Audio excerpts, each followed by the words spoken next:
I wanted to do a video on this step stool.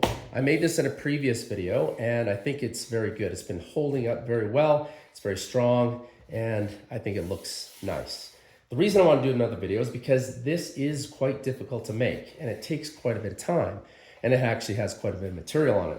So I thought maybe I can design this, preserve some of the structural integrity, but make it just a little bit easier to build. So that's what I'm doing in this video. I'm going to explain a new design of a step stool. Just like the other step stool, I've got the two legs. I've got some nice curves on there, curve on the bottom. I've got a 1/2 inch round. Very similar design in that I'm using dados to marry the spine with the legs.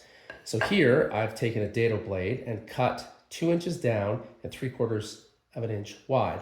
So I just put that on a sled and took it across the blade and made this cut. So that's on the front and the back leg. What is similar about this, again, is that I have the spine that goes between the two legs, and I've used a dado to marry into the dado on the leg. So if you look at this,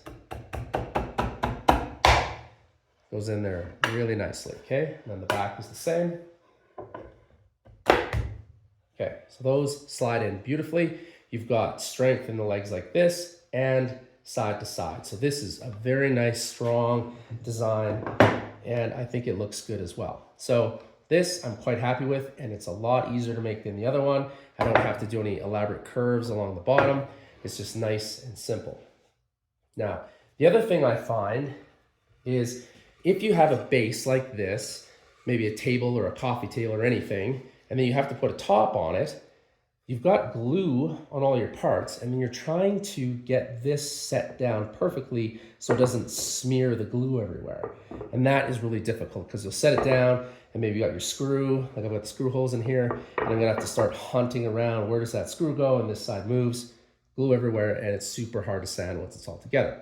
So what I did is I left a 1/16 of an inch raise in the spine, and I cut a 1/16 of an inch with the dado out of the spine on the top. So now when I go to put these together, I can grab this end, line them up, so there won't be much glue in that area, and then simply lay it down, slide it into place. So it's not foolproof, but it does help you because I know that these two have to be basically right on top of each other, and then the spine itself will guide me to get it to the right spot. So it should be a lot easier to drop this down on top. And also, I think it adds integrity to the design itself because it actually has a mechanical connection. So if I turn this, it's bringing the bottom with it.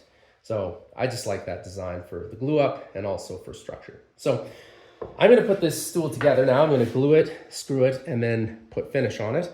And if anyone wants to see how I actually made it, like see all the steps involved, let me know in the comments and I'll put a video together. But today I just want to show a more simple design for that bench I made before. And again, if you want to see more detail, let me know. Thanks.